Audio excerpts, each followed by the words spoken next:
I wish I hadn't thought the things that I thought. It's almost like I wish I didn't let, even though this is a card of, stealing, and like in the traditional tarot, the figure is like walking away with the swords and looking over their shoulder.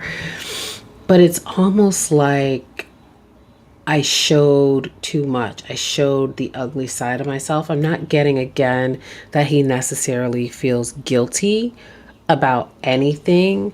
The ways that he inflicted pain on people, the ways that he forgot his self. I don't feel like he feels guilty, because even here you have the mask and you have that fragmentation. So I don't think that the personality would allow him, at least right now, to feel any kind of remorse. I think he's kind of blinded to the pain of other people because he's more into what was done to him, right? And so there's no remorse here. It's almost like, I'm sorry I got caught. I'm sorry I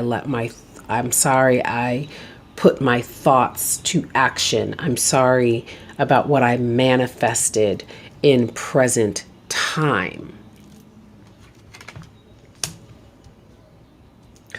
What about the people that he violated? How are they feeling? How are the people that Ezra Miller's victims, how are they feeling right now? How are they feeling right now?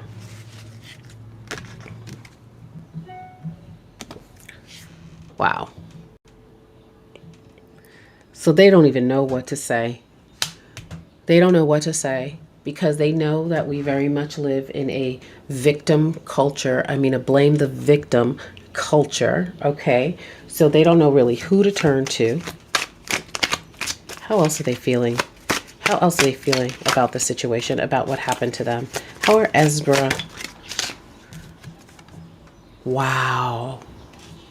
So they feel like they made a mistake. They feel like they did something wrong by getting involved with him in the first place. Oh, that's so sad. I hope that they get the help that they deserve. Wow, I focused on you instead of my pain.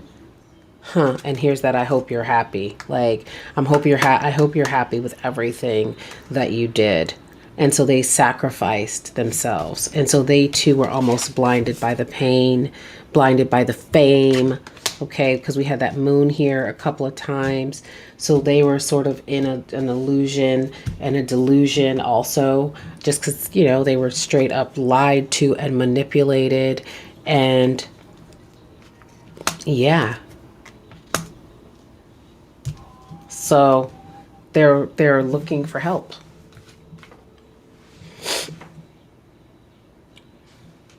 They're looking for help. They're looking for something that makes sense, a divine light. They're trying to get back to who they were before this ordeal.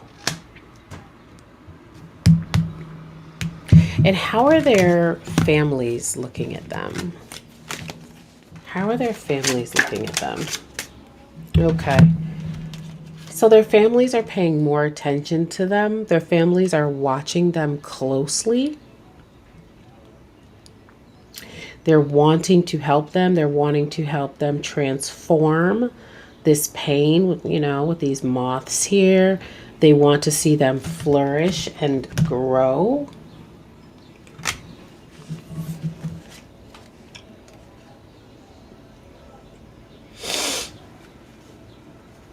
Yeah.